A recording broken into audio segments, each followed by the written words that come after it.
आप सभी को स्वागत है हमारे यूट्यूब चैनल स्टडी नोंगजाई में। अगर आपने अभी तक हमारा वीडियो सब्सक्राइब नहीं किया है तो प्लीज़ सब्सक्राइब कर दीजिएगा ताकि आपको हमेशा इन्फॉर्मेटिव वीडियो मिलता रहे इसी तरह। ठीक है, तो आज हम बात करने वाले हैं नए चीफ जस्टिस ऑफ इंडिया के बारे में, जो कि 48वां चीफ जस्टिस है इंडिया का। ठीक है, तो चलिए स्टार्ट करते हैं। कि दोस्तों, आई एम श्योर दैट आप सभी को पता है कि जो हमारे सीजीआई शरद अरविंद बोबड़े है उसका रिटायरमेंट हो चुका है, और हमारा जो नया नया चीफ जस्टिस ऑफ इंडिया बना है वो है एन.वी. रामन्ना, जो कि 24 अप्रैल 2021 को बन चुके हैं इंडिया का चीफ जस्टिस। ठीक है, तो हमारे शरद अरविंद बोबड़े साहब के रिटायरमेंट होने के बाद एन.वी. रामन्ना हमारे चीफ जस्टिस बन चुके हैं, क्योंकि एन.वी. रामन्ना जो थे वो सेकेंड मोस्ट सीनियर जज थे शरद अरविंद बोबड़े के बाद।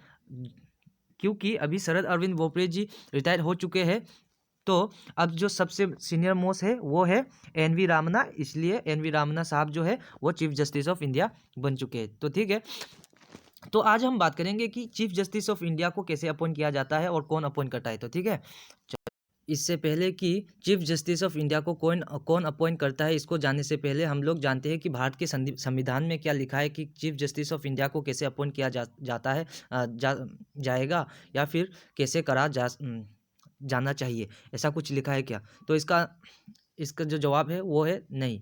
हमारे भारत के संविधान में ऐसा कुछ नहीं लिखा है कि किस इंसान को और कैसे chief justice of India appoint किया जाए। तो ठीक है, तो ये पहले मैं क्लियर कर देना चाहता हूँ कि हमारे भारत के संविधान में ऐसा कोई भी नहीं लिखा है, कुछ भी नहीं लिखा है जिससे कि पता चले कि किसको और किस बेसिस पे अपॉइंट किया जाए। क्योंकि article 124 of the Indian constitution says that there shall be a supreme court of India consisting of a chief justice of India। इसका मतलब यह है कि भारत के संविधान अनुच्छेद 124 ए में 24 एक में ये लिखा है कि वहाँ भारत में एक चीफ जस्टिस होना चाहिए, सिर्फ यही लिखा है। इसके कारण यहाँ पे और बाकी कुछ भी क्राइटेरिया या फिर बाकी कोई भी और बात नहीं लिखा है। इसी के कारण मैंने बोला कि भारत के संविधान में चीफ जस्टिस को किसको अपॉइंट करना चाहिए, इसके बारे में कोई क्लियरिटी नहीं है।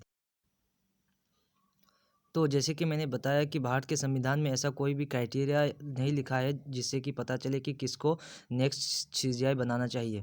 तो क्या होता है कि यहाँ पे बात आता है कस्टम्स और कन्वेंशंस के बारे में। जब से इंडिया स्वाधीन हुआ है तब से ये कन्वेंशन से और कस्टम चल रहा है इंडिया में कि जो भी सीनियर मोस्ट जज होगा सुप्रीम कोर्ट का, वही नेक्स्ट सीजीआई मतलब चीफ जस्टिस ऑफ इंडिया बनेगा।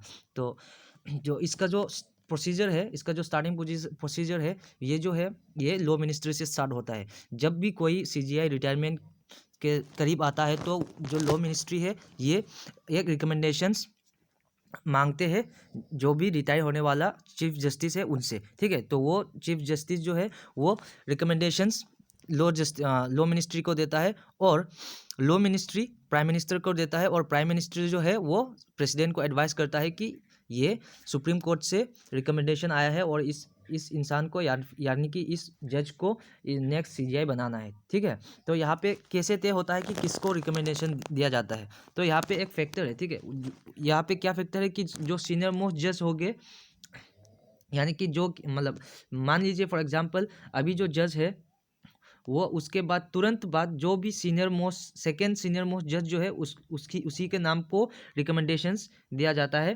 प्रेसिडेंट को प्राइम मिनिस्टर के द्वारा। ठीक है, प्रेसिडेंट को प्राइम मिनिस्टर के द्वारा, और प्राइम मिनिस्टर फिर उसको अपॉइंट करता है इंडिया के सीजीआई यानी कि चीफ जस्टिस ऑफ इंडिया के रूप में।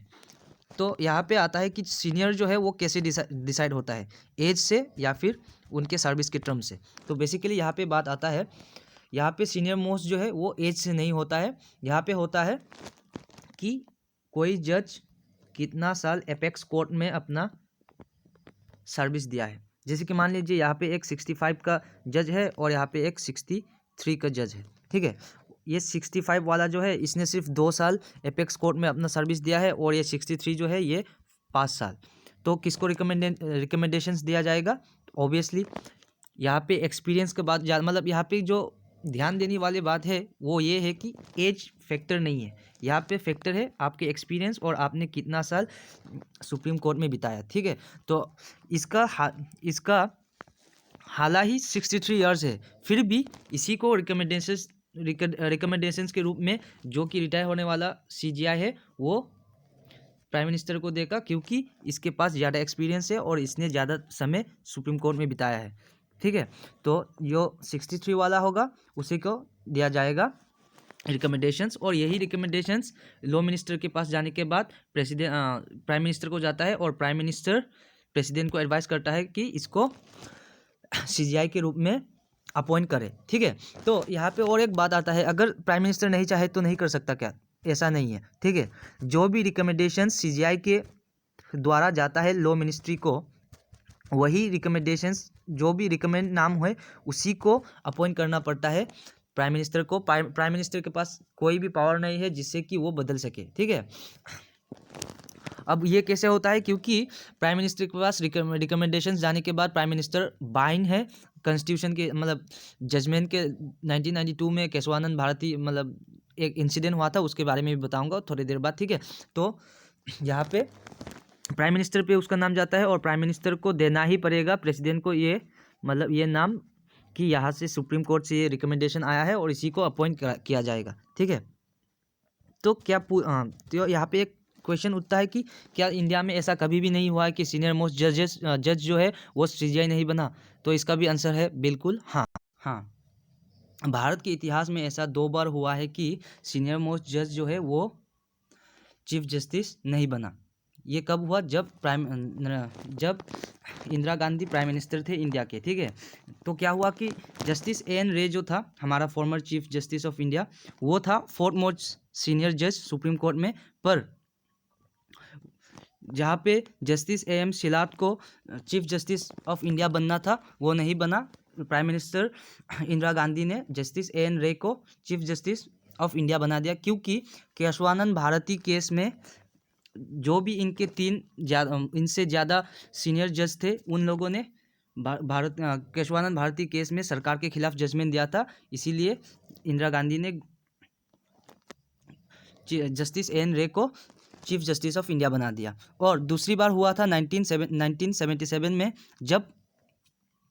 जबकि जस्टिस MS बेग को चीफ जस्टिस ऑफ इंडिया बनाया गया।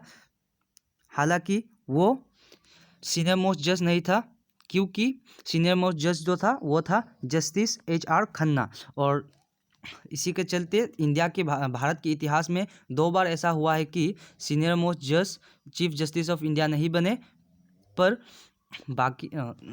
बाकी जो भी चीफ जस्टिस ऑफ इंडिया है वो सब अपने सीनियोरिटी के हिसाब से बने। ठीक है, तो दोस्तों आई होप कि आपको आज समझ में आया होगा कि कैसे CGI अपॉइंट किया जाता है, कौन करता है और कैसे करता है। ठीक है, तो अभी भी आपके पास अगर कोई भी क्वेरी है या फिर कोई भी क्वेश्चन है जो, और कोई भी कन्फ्यूजन है, तो आप कमेंट बॉक्स में कमेंट जरूर कीजिएगा। हाँ, मैं ज़रूर ट्राई करूँगा कि आपके कमेंट को रिप्लाई करूँ। ठीक है, तो यही बोल के मैं विदाई लेता हूँ, आपका सुनंजाई सर। Thank you. अगर आपने अभी तक सब्सक्राइब नहीं किया है हमारे यूट्यूब चैनल को तो ज़रूर सब्सक्राइब कर दीजिएगा और लाइक बटन ज़रूर दबाइएगा और अपने फ्रेंड्स के साथ ये वीडियो ज़रूर शेयर कीजिएगा। ठीक है, थैंक यू। साइनिंग।